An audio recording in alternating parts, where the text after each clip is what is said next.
Hello there, welcome to GRTS News Live in Banjul. We're broadcasting from our main studios here on MDI Road. In the headlines tonight, His Excellency President Adama Barrow continues on his nationwide tour with meetings in Kiang in the Lower River region. The National Environment Agency, in collaboration with stakeholders, validates the report of the National Inventory exercise on asbestos. Plus, the Chinese Embassy in Banjul presents a Siva-Sita SUV minivan to the Ministry of Defense. Away from home, UN helicopter crashes in DR Congo, killing 8 peacekeepers abroad. And foreign fighters prepare to go to battle to join the military resistance against the Russian offensive in Ukraine. Well, those are the headlines and much more coming up with me, Fatu Elika Muloshi. Many thanks for joining us.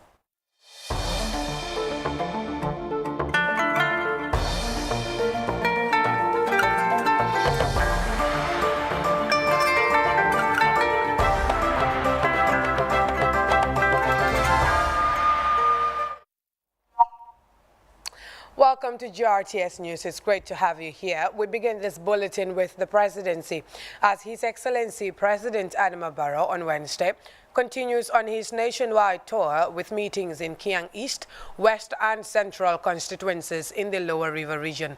Mama J is with the tour party and she filed in this report.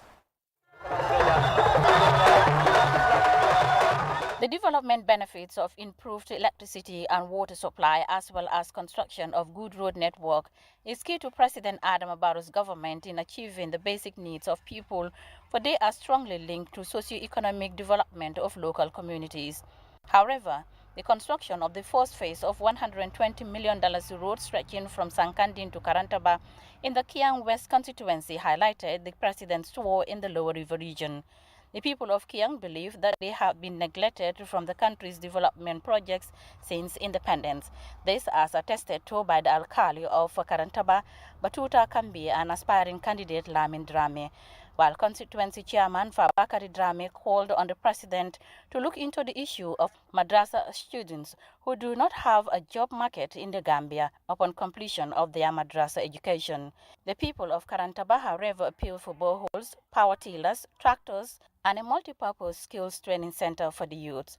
Despite the fact that the president lost to the opposition in Kiang West constituency during the recent presidency elections, his government has constructed a multi-million-dollar first-class road in the area, provided a health center in Kianjali and 2 ambulances in Barokunda and Brong.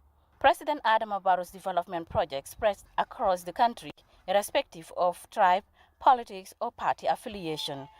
The president, however, called on the people of Kiang West to vote for his National Assembly candidate Lamin Drame, adding that the Kiang West Road, when completed, will boost economic activities of people of Kiang. The tour availed the president to visit hard-to-reach areas, and the delegation's next stop was in Madina Angale in Kabada Ward in the Kiang Central constituency. There, speakers including Momodu Koli and campaign manager Masane Kamara appealed to the president to help them with basic water supply, a health facility, upgrade their lower basic school to grade 12, and provide staff quarters for the teachers. Kiang West has 7,200 registered voters, 55% of whom voted for President Adama Barrow during the recent presidential elections. The regional chairman, Sitafa Sabali, thanked the president for allocating all the alkalis in the country a monthly salary and promised to vote for his aspiring candidate in Kiang West, Fafanjai Sanyang. The impact of infrastructure development projects such as good road network and water and electricity supply in modern economic activities, especially on local communities, is critical in transforming the lives of rural communities, where the people of Kiang wants to benefit, especially their share of the OMVG project as regional host of the sub-regional project. The Minister of Tourism and Culture, Honorable Ahmad Bah, told the people of Kabada Ward that the president is appreciative of their love and support for him, and that he is also aware of their problems and concerns, and promised to address them if they vote for his candidate in the April 9th presidential elections. He advised the people of Kabada and Kiang West to be mindful of independent candidates who cannot bring any meaningful development to them.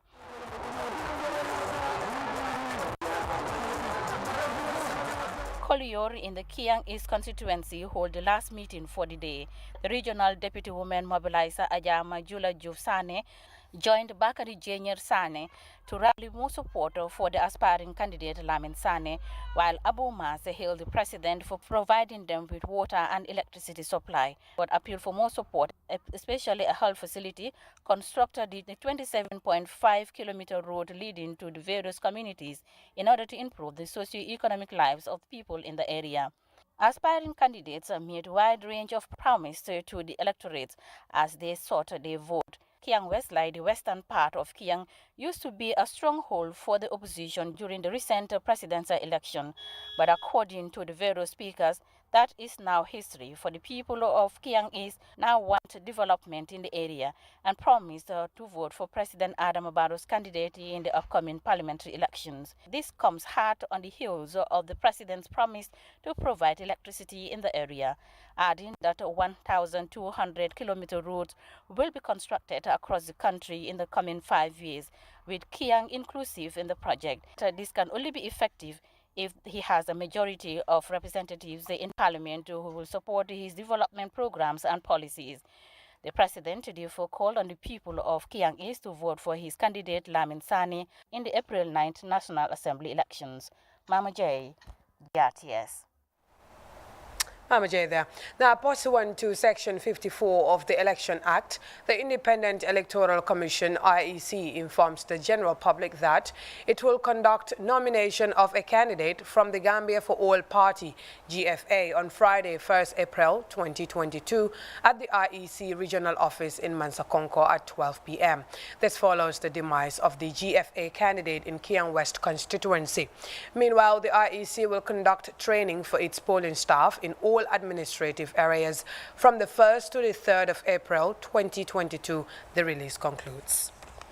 Now, the National Environment Agency, in collaboration with stakeholders on Thursday, organized a day-long validation forum of the National Inventory exercise on asbestos and asbestos-containing material. The exercise is part of the implementation of a government project dubbed Institutional Capacity Building for the implementation of the multilateral environment agreements in the Gambia.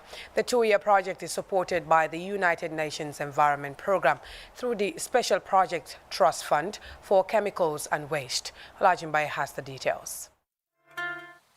The National Asbestos Inventory, when validated, will be used as a baseline information to justify the development of a national asbestos policy as well as regulations to control its use. Speaking at the validation forum in Bijilo, the Deputy Executive Director of NEA, Dr. Dauda Baji, expressed concern over the number of asbestos in the country and its related health hazards. In view of the dynamic and complex nature of the environment in which we live, it is important for us to work holistically to save our environment by adopting best environment practices in addressing issues related or associated with asbestos and asbestos-containing materials in this country.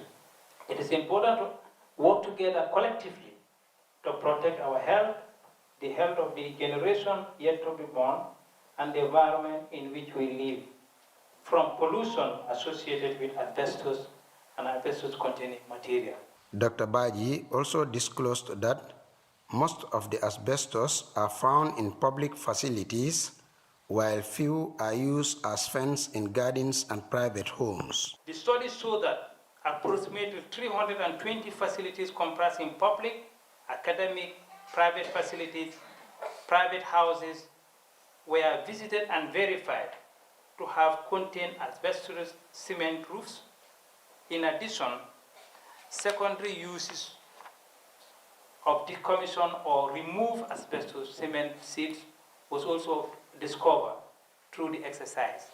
In many communities, mainly fences in private homes, women gardens, some even abandoned places. Asbestos collected across the country will be taken to Mansakonko and buried at the solid waste management site, This, according to Lamin Fati of Mansakonko Area Council. NEA have selected Mansakonko to be a site where all the asbestos that will be collected around the country will be buried in Mansakonko, simply because we have secured a land for the burial site that is for solid waste. The plans are sometimes we go to the community radio to sensitize the people so that when those asbestos are brought, so that people will desist from collecting them. And then usually now when they are brought, we make sure that we inspect and monitor the burial. Because when we are not part of it, because I have been even advising the NEA, anytime the consignments come, let them involve the council. NEA officials and stakeholders are hopeful that the document, when validated, will enable authorities to make informed policy decisions and regulations on the importation and use of asbestos, thus reducing its related health and environmental hazards. Alajimbai, GRTS. Plus, the Chinese embassy in Banjul today presented a seven-seater SUV minivan to the Ministry of Defense. The ceremony also witnessed the presentation of a vehicle and a cash amount of $10,000 to two retired military men of the Gambia Armed Forces Veteran Association. Kadiyatu Jallo reports. I'm happy to visit Mr. Farah in your ministry, and with a gift from our embassy, a Chinese vehicle, a new brand Chinese vehicle. It's our humble gift for congratulations to our ministry. So I hope you like it, and I also hope it can play some role in your daily work. This is one of the latest from the Chinese embassy following a series of development moves earmarked for the country. It is one timely and important gesture that seeks to solve mobility problems faced by the Defense Ministry and its installations. China is one of the true friends of the Gambia. She has always positively responded to the Gambia's request for support. This is clearly manifested by various Chinese development interventions in the Gambia over the years. The People's Republic of China and the Republic of the Gambia have a long-standing bilateral cooperation and partnership based on mutual trust and respect. It is one such move that demonstrates the long-standing relationship that exists between Banjul and Beijing, and as stated, it further strengthens the bond which thus extends to the Gambia Armed Forces. In a similar but separate engagement, the Gambia Armed Forces, through the Defense Ministry and philanthropists, including Armed Forces Veteran Association, presented a vehicle to a retired military officer. An amount of $10,000 each to two of the retired military men was also presented. There's no amount of thank you that compensates for what you've done, the sacrifice you've done in the cause of humanity. Today, we can draw useful lessons from what we've been able to achieve for us. Those who serve in uniform and they're still alive, we want to say thank you for your sacrifice and services to our nation. May God continue to bless on you, and may God continue to show out his guidance and protections in all of you in uniform. Serving in uniform is the ultimate sacrifice you can give to your country. Kadijatu Jallo, reporting for GRTS News. And now, enhancing service delivery, the Gambia Standard Bureau today organized a sensitization workshop on the significance of medical equipment calibration. The forum is designed to raise the awareness of health personnel on the importance of maintaining the traceability chain of measuring devices to the international system of units and the services of the National Metrology Laboratory. Farmer Baji has the details. Healthcare workers drawn from various health centers converge here to enhance their understanding of calibration, the process of comparing measurement performance of equipment to a reference standard of known accuracy. Officials of the Standard Bureau say This awareness training is triggered by the low performance of equipment at the health facilities. Just recently, about a few months ago, we concluded the first phase of the calibration exercise at our own cost, free of charge, of public health facilities, and we covered about 40, both the Greater Banjul area, North Bank region, as well as Lower River region. And roughly about 200 scales were calibrated. And some of the things that we discovered was there was very low awareness with respect to the significance of calibration, that's one. And then secondly, many of those equipment that we are supposed to be regularly calibrated were in fact never calibrated. So this is one step we are taking to address some of those gaps. These participants will be taken through the importance of traceability in measurement and services offered by the National Meteorology Services. Why it is important that their measurement devices are calibrated, we are required to promote that in our act, and in promoting it, we have to make sure we go out to the people who need our services. So we do capacity building, training, awareness, different levels, and this is one of them, which we do actually regularly on a yearly basis. But this is the first one, the maiden one for this particular year. In essence, what we expect to get from this awareness program is to enlighten the people who are engaged in this, that is the nurses who take this, who make use of these devices, and also the technicians who are who maintain these devices, to make them aware of this calibration, the essence of calibration in measuring devices. Experts working at the NML call for support in the procurement of some equipment for effective service delivery. With government's intervention and seeing the need in this sector, and it's relevant, if the right finances are available, hopefully we'll have a strong meteorology institute in this country, and that will help link us to the international system and improve the quality of so many services that we have here, especially in the health sector. Farmer Abaji, GRTS News. Moving on, the ECOWAS Community Court of Justice, CCJ, on Tuesday, 29th March, ordered the payment of a sum of 20 million naira to the family of a man who died on 9th June 2016 while in custody of the Department of State Services, DSS, a security agency of the Federal Republic of Nigeria. Delivering the judgment, the president of the ECOWAS Community Court of Justice, Justice Edward Amoka Asante, said that the payment is in compensation for the violation of the right to life of the late Desmond Nunugwa under Article 4 of the African Charter on Human and People's Rights. And now, the 8th Berlin Energy Dialogue Forum is underway in Germany. The forum, which attracted experts, politicians, business leaders and journalists across the world, discusses the future of global energy policy vis-a-vis climate action for a better world. Modu Bajan has the details. The Berlin Dialogue Forum, which is happening at the face of the Russian invasion of Ukraine. Experts renewed calls for more action in relation to embracing renewable energy as a solution to climate change and their related mishaps.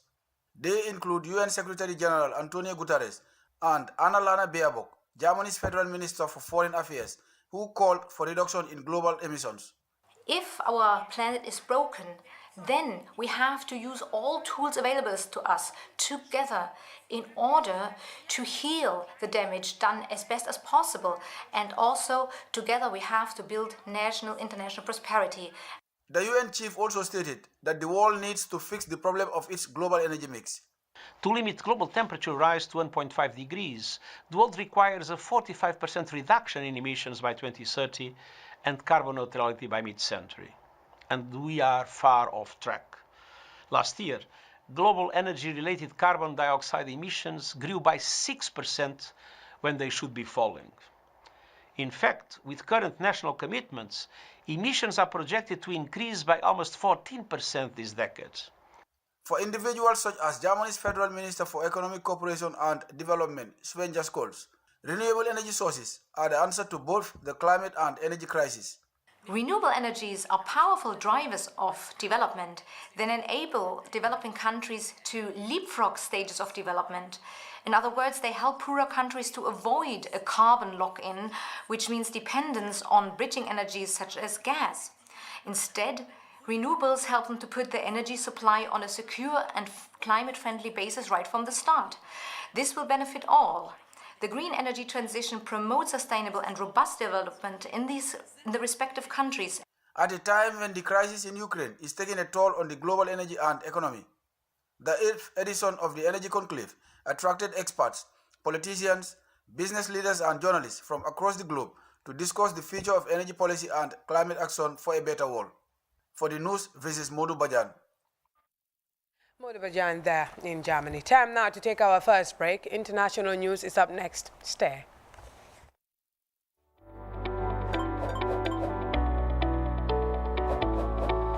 Wondering how to cash in using AfriMoney? Here are a few steps. Go to the nearest Afri agent. Tell them how much you want to deposit. Give the agent your number and the cash. You will receive an SMS notification from 777 confirming the deposit. To check and confirm your balance, dial *777#. Select option 7, My Account. Select option 1, Check Balance.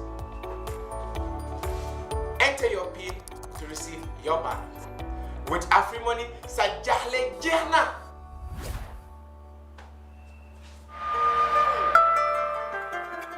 Welcome back. Now, UN investigator says a shining object may have caused a helicopter crash in DR Congo on Tuesday. 6 Pakistanis, a Russian and a Serb were killed when a Puma helicopter crashed in the troubled Eastern Democratic Republic of Congo, UN and Pakistani officials said. Congolese army and the M23 rebels have been taking place in North Kivu this week. The rebels have been attacking DRC army positions in Chanzu and Runyoni in Rutshuru territory.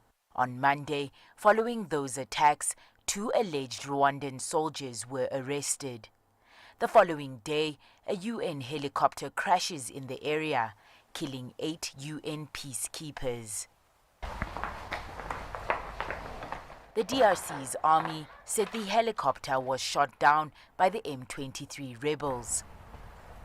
But the group denied this.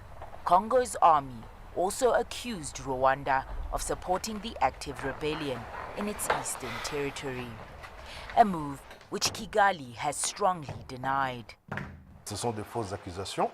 These are false accusations, but that does not mean that there are no problems. We made verifications on our side. The 2 individuals presented by the Congolese military as Rwandan soldiers do not belong to the Rwandan army. If the others continue to insist or go down this path, they have recourses, because there are mechanisms for that, and wait for the results of the investigations of these mechanisms. There has been months of growing suspicion and decades of mistrust between the DRC and Rwanda over the DRC's troubled region. Ce qui préoccupe le gouvernement rwandais, c'est the Rwandan government's concern is to continue good relations with our neighbors, especially with the DRC, which has just become a member of the East African community. If there is a problem, there are mechanisms in place to resolve it. But for the moment, we must focus on continuity and the strengthening of good relations. The M23 group was driven out of the DRC after a series of attacks in 2012 and 2013. It was chased into neighboring Uganda and Rwanda. Its fighters have since come back to wage attacks, even close to Uganda's border. Uganda's military says it killed at least 14 rebels. It also arrested 7 fighters on Tuesday. According to the Ugandan Red Cross, over 7,000 civilians from the DRC have fled into its territory to escape the attacks. Noktula Shabalala, CGTN. Now, over 7,000 people have crossed into Uganda from DR Congo following fierce fighting. The Congolese are fleeing fighting that started on March 28 between Congolese troops and rebels. More in this CGTN report. Numbers of Congolese refugees entering Uganda's southeastern border of Bunagana are swelling. The humanitarian situation at the border is dire. Refugees are in need of food, water and shelter. Most of the people fleeing the fighting are women and children. Schools in the region have been temporarily closed to allow refugees set up camp in the compound and also use the classes as shelter. Today I can tell you people are scattered. We have people around the market area and we have people at Bunagana Primary School camping there awaiting relocation. But the relocation is not by force. The government normally guides. People who want to be relocated come and we take them to the reception center. Uganda has also intensified its security at the border, and the refugee authorities say people will be vetted and transferred to refugee settlement areas. You cannot create another crisis in a crisis. That is partly why they have to first go through the reception of the transit center before they are taken to the settlements. Part of that is to do the health screening, and COVID is one of them. The M23 used to be a major fighting force in the eastern DRC, seizing the regional capital of Goma in 2012. It later engaged in talks with the Congolese government, but it says its demands have never been met. In a statement, the Congolese spokesperson of the military governor of North Kivu in eastern DRC accuses Rwanda for supporting the M23 in the attack, but Rwanda has denied the accusations. Isabel Nakiria, CGTN Kampala, Uganda. Now, foreign fighters are entering Ukraine to join the military resistance against the Russian offensive. France 24's Ellen Gainsford reports on the recruitment process from Shijin, Ukraine. Well, Nadia, we crossed over at around 10:30 this morning, and already there were several hundred people queuing, I would say, to enter back into Poland. And we saw some humanitarian workers who were handing out sweets to children in that queue. And there are a couple of humanitarian tents on this side of the border, although I would say much fewer than on the Polish side, where there really is a sort of mini tent city that's been created. And alongside those humanitarian tents here, we also saw one that had just the word Legion written across it in red, and that's for the foreign fighters who are coming to volunteer to fight alongside the Ukrainian forces here. And we spoke to the two men who are running that tent, and they told us that they've mainly seen Polish, Israeli and American volunteers arriving. They told us that they're not just accepting any volunteers, though. You do have to be able to prove that you have some kind of prior training or experience. And they said that once people sign up, they're taken to a training center where they're given 2 weeks training before they're then deployed. And once they're ready to be deployed, they're then paid around $500 to fight in the army. And we spoke to one Frenchman who said he was considering signing up. He told us he was a former soldier who had experience in Afghanistan and in various African countries, but he said he was waiting to kind of get the lay of the land before agreeing to sign up, because he was wary of fighting alongside inexperienced soldiers. And to use his own words, he said that war is not a PlayStation game. There is no button that you can press to reset if something goes wrong. Ellen Gainsford on the Ukrainian side of the frontier. Thanks very much indeed for your reporting. Well, you're watching us live from Banjul. A quick look at our top stories once again. His Excellency President Adama Barrow continues on his nationwide tour with meetings in Kiang in the Lower River region. The National Environment Agency, in collaboration with stakeholders, have validated the report of the National Inventory exercise on asbestos.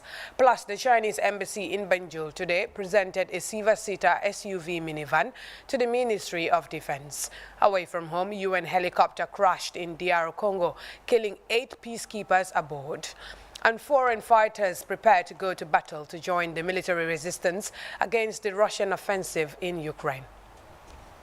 That was all in this bulletin. Till I come your way again at 2200 hours for more news. Enjoy the rest of our programs.